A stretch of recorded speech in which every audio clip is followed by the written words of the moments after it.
രാധേ കൃഷ്ണ. എല്ലാവർക്കും സമർപ്പണത്തിലേക്ക് സ്വാഗതം. നമ്മൾ ഭഗവാൻ മഹാവിഷ്ണുവിൻ്റെ ദശാവതാരങ്ങളെക്കുറിച്ച് പഠിച്ചിട്ടുണ്ട്. എല്ലാവരും കേൾക്കുന്നുണ്ട്. എല്ലാവരും ക്ഷേത്രങ്ങളിൽ ഭഗവാന്റെ പല ഭാവങ്ങളിലുള്ള പല അവതാരങ്ങളുള്ള ക്ഷേത്രങ്ങളൊക്കെ ഉണ്ട് അല്ലേ?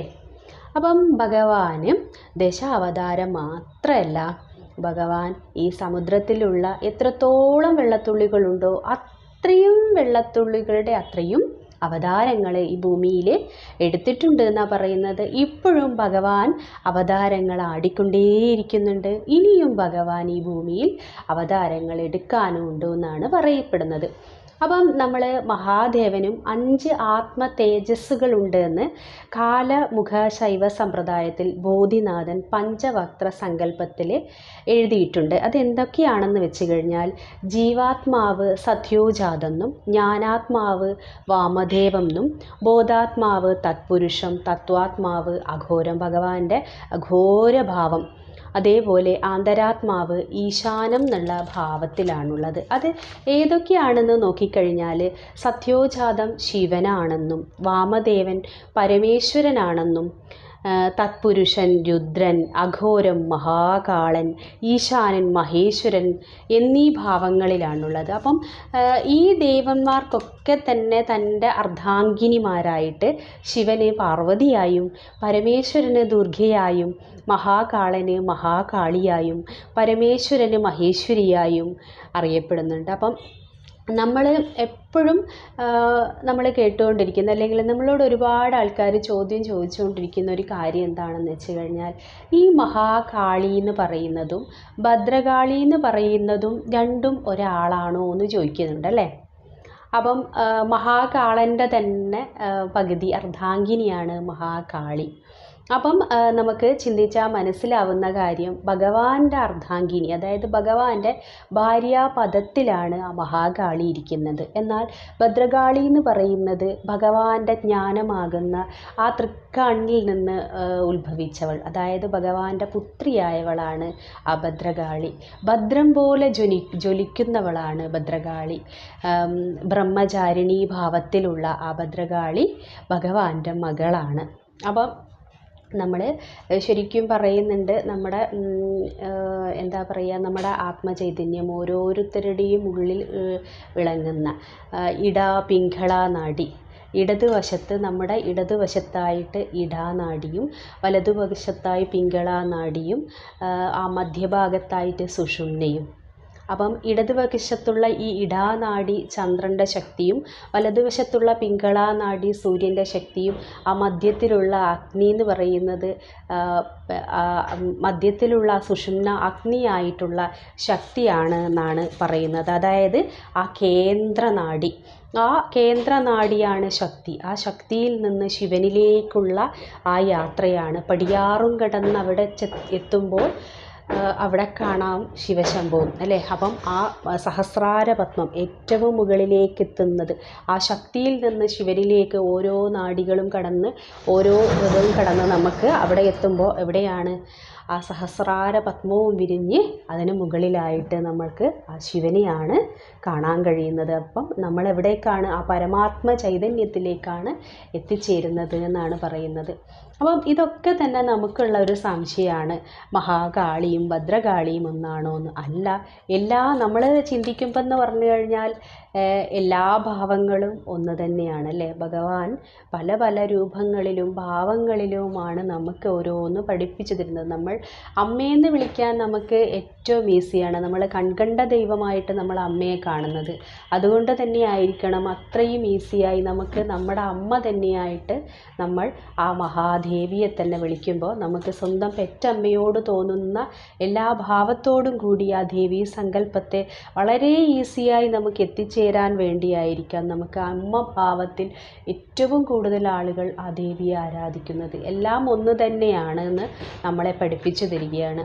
ആ ദേവിക്ക് തന്നെ പല പല ഭാവങ്ങളുണ്ട് അല്ലേ? സരസ്വതിയായി വിദ്യ തരുന്നവർ, മഹാലക്ഷ്മിയായി നമുക്ക് ധനം തരുന്നവൾ, ഭദ്രകാളിയായി അല്ലെങ്കിൽ മഹാകാളിയായി നമ്മളെ ആരെങ്കിലും ഉപദ്രവിക്കാൻ വരുമ്പോൾ അവരെ എതിർക്കുന്നവൾ. ഇതൊക്കെ തന്നെ ഒരു സ്ത്രീക്കുണ്ടാവുന്ന ഭാവങ്ങൾ തന്നെയാണ്. ഒരു സ്ത്രീ എന്ന് പറയുമ്പോൾ ഒരു കുഞ്ഞിനെ അല്ലെങ്കിൽ കുഞ്ഞ് തന്നെയാണ്. അമ്മയ്ക്ക് കുഞ്ഞാണ് എപ്പോഴും പ്രാധാന്യം അല്ലേ? ഒരു കുഞ്ഞിനെ പഠിപ്പിക്കുമ്പോൾ അല്ലെങ്കിൽ മറ്റുള്ളവർക്ക് വിദ്യകൾ പറഞ്ഞു കൊടുക്കുമ്പോൾ അവൾ മഹാസരസ്വതിയായിട്ടാണ് മാറുന്നത്. അതേപോലെ തന്നെ ഒരു വീട് സംരക്ഷിക്കപ്പെടുമ്പോൾ ലക്ഷ്മിയായിട്ടും മാറും. ഒരാൾ കൊണ്ടുവരുന്നത് കൊണ്ട് മാത്രം അല്ലെങ്കിൽ തൻ്റെ ഭർത്താവ് കൊണ്ടുവന്നത് കൊണ്ട് മാത്രമല്ല ഒരു സ്ത്രീ ഒരിക്കലും മഹാലക്ഷ്മി ആകുന്നത്. അതൊക്കെ നമുക്ക് ഒരു മഹാലക്ഷ്മി ആവണമെങ്കിൽ നമ്മൾ ഒരു കാര്യം കൂടെ ഇന്നത്തെ സമൂഹത്തിലെ സ്ത്രീകൾ എപ്പോഴും ചിന്തിക്കണം. എപ്പോഴും എന്താ പറയുക, ഒരാളുടെ അടിമയായി മാത്രം ജീവിക്കേണ്ടവളല്ല ഒരു സ്ത്രീ എന്നുള്ള പാഠം തന്നെയാണ്. അവൾക്ക് എന്താണ്, നമുക്കൊരു ശക്തിയുണ്ടല്ലേ? നമുക്ക് കൈകളും കാലുകളും ബുദ്ധിയും ഒക്കെയുണ്ട്. നമുക്കും അധ്വാനിക്കാനുള്ള കഴിവും മനഃശക്തിയും ബുദ്ധിശക്തിയും ഒക്കെയുണ്ട്. അപ്പോൾ നമ്മളും നമ്മുടെ ഹ്യൂമൻ എനർജി വെറുതെ വേസ്റ്റ് ചെയ്ത് കളയാതെ, വെറുതെ ഉറങ്ങിയും തിന്നും കുടിച്ചും മാത്രം ജീവിക്കാതെ നമ്മളും അധ്വാനിക്കുന്ന ഒരു സമൂഹത്തിലേക്ക് ഇറങ്ങിച്ചെന്ന് അധ്വാനിക്കണം. കാരണം നമ്മൾ ഒരു ജീവിതം മുഴുവൻ വെറുതെ കളയാനുള്ളതല്ല. ഈ ഹ്യൂമൻ എനർജിയും നമ്മുടെ സമൂഹത്തിന് വേണ്ടി, നമ്മുടെ കുടുംബത്തിന് വേണ്ടി, നമുക്ക് വേണ്ടി ഉപയോഗിക്കാനുള്ളതാണ് എന്നുള്ള ചിന്തയോടെ നമ്മളും എന്തെങ്കിലും ചെറുതോ വലുതോ ആയ എന്തെങ്കിലും ഒരു ജോലി ചെയ്യുക. ആത്മാഭിമാനത്തോടെ ജീവിക്കുക. ഒരു സ്ത്രീ എന്ന് പറയുന്നത് ആർക്കും അടിമയല്ല, ആരുടെയും വിധേയത്വത്തിന് വേണ്ടി ജീവിക്കേണ്ടവളല്ല. പക്ഷെ എന്നും ബഹുമാനം കൊടുക്കണം. സമൂഹത്തിന്, ഭർത്താവിന്, കുടുംബത്തിന്, പുറമേയുള്ള എല്ലാവർക്കും, നമ്മളെക്കാൾ മുതിർന്ന എല്ലാവർക്കും നമ്മൾ ബഹുമാനം കൊടുക്കണം. ആ പ്രായത്തിൻ്റെതായ ബഹുമാനം നമ്മൾ കൊടുത്തേ മതിയാകൂ. അത് നമ്മുടെ ഒരു ആചാരമാണ്, നമ്മുടെ ഒരു സംസ്കാരമാണത്. വളരെ നല്ലൊരു സംസ്കാരമാണത്. പക്ഷേ ആർക്കും നമ്മൾ അടിമയല്ല എന്ന ചിന്തയുണ്ടാവണം. കാരണം നമ്മൾ ഏറ്റവും കൂടുതൽ സ്ത്രീകൾ ഡിപ്രഷനിലേക്ക് പോകുന്നത് ഇങ്ങനെയുള്ള കാര്യങ്ങൾ കൊണ്ട് തന്നെയാണ്. നമ്മുടെ കയ്യിൽ ധനം ഉണ്ടെങ്കിൽ നമുക്കൊരാശ്വാസമാണ്. ആരുടെ കയ്യിലും കൈനീട്ടാതെ നമുക്ക് നമ്മുടെ കുടുംബത്തിന്, നമ്മുടെ മാതാപിതാക്കളുടെ, നമ്മുടെ കാര്യങ്ങൾ അല്ല നമ്മുടെ കുടുംബത്തിൻ്റെ കാര്യങ്ങൾ തന്നെ ചെയ്യുമ്പോൾ നമുക്ക് ഒരു ആത്മാഭിമാനം തോന്നാനുണ്ട്. അപ്പം എല്ലാവരും തന്നെ ലക്ഷ്മിയും കൂടെയാവുക. ഒരാളടുത്തു നിന്ന് കിട്ടിയത് കൊണ്ടല്ല നമ്മൾ ലക്ഷ്മിയാവേണ്ടത്. നമ്മൾ തന്നെ അധ്വാനിച്ച് നമ്മൾ തന്നെ ഉണ്ടാക്കിയെടുക്കുന്നത്, ചെറുതോ വലുതോ എന്ത് ജോലി ആയിക്കോട്ടെ, ആത്മാഭിമാനമുള്ള ജോലികൾ ചെയ്യുക. അതൊരിക്കലും മറ്റുള്ളവർ അയ്യേ എന്ന് എന്താ പറയുക, ചെറിയ ജോലി, എന്ത് ജോലി ആയിക്കോട്ടെ, ഓരോ ജോലിക്കും ഓരോ ജോലിയുടേതായ മാന്യതയുണ്ട്. ആ മാന്യമായ ജോലിയിൽ നിങ്ങൾ ചെയ്യുക. എന്നിട്ട് നമ്മുടെ ആത്മാഭിമാനത്തോടെ ജീവിക്കുക.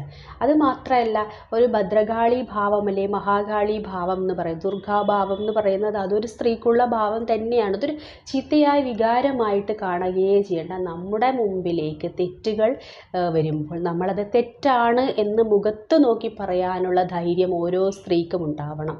കാരണം ഒരു തെറ്റ് നമ്മുടെ മുന്നിൽ ഒരു തെറ്റ് സംഭവിക്കുന്ന സമയത്ത് അങ്ങനെ ചെയ്യരുത് എന്ന് പറയാനുള്ള ആത്മധൈര്യം ഉണ്ടാവണം. കാരണം അല്ലെങ്കിൽ നമ്മളും ആ തെറ്റ് ചെയ്യുന്നതിന് കൂട്ടുനിൽക്കുന്നത് പോലെയാകും. ഒരാളെ വെറുതെ അടിക്കുമ്പോൾ അല്ലെങ്കിൽ വെറുതെ വഴക്കിടുമ്പോൾ അല്ലെങ്കിൽ എന്തെങ്കിലും രീതിയിൽ നമ്മൾ ചെയ്യുമ്പോൾ അങ്ങനെ ചെയ്യരുത് എന്ന് മാന്യമായ രീതിയിൽ വഴക്കടിക്കാനല്ല, മാന്യമായ രീതിയിൽ ഇതാക്കുകയും അവരെ സംരക്ഷിക്കുകയും ചെയ്യേണ്ടത് നമ്മുടെ ഉത്തരവാദിത്തമാണ് നമ്മൾ ചിന്തിക്കണം. അല്ലാതെ എന്നെ ബാധിക്കുന്ന വിഷയമല്ല എന്ന് വിചാരിച്ച് നമ്മൾ പിന്തിരിഞ്ഞു പോകുമ്പം അവിടെ ഒരു അധർമ്മം പ്രവർത്തിക്കപ്പെടുകയാണ് ചെയ്യുന്നത്. ഭഗവാൻ ഒരിക്കലും ധർമ്മത്തിന് വേണ്ടി ഉണ്ടായതാവാണ് ആ ശ്രീകൃഷ്ണൻ. അപ്പം നമ്മൾ ഓരോരുത്തരും ആ കൃഷ്ണനെ ആരാധിക്കുന്നില്ലേ? കൃഷ്ണൻ്റെ സൗന്ദര്യത്തെയും കൃഷ്ണൻ്റെ ഇത് മാത്രമൊന്നുമല്ലല്ലോ.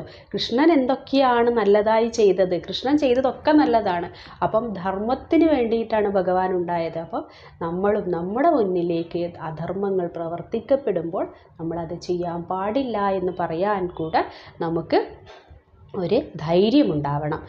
വഴക്കിടാനോ വേറെ ഒന്നിനും വേണ്ടിയല്ല. അതുപോലെ നമ്മളോട് കള്ളം പറയുമ്പോൾ, ചതി വരുമ്പോൾ, അധർമ്മം വരുമ്പോൾ അതിനെ ചെറുത്ത് നിൽക്കാനുള്ള ഒരു ശക്തിയും, അത് തെറ്റാണ് എന്ന് പറയാനുള്ള ശക്തി ഉണ്ടാവണം. എന്നും കണ്ണിൽ നോക്കി സംസാരിക്കുക.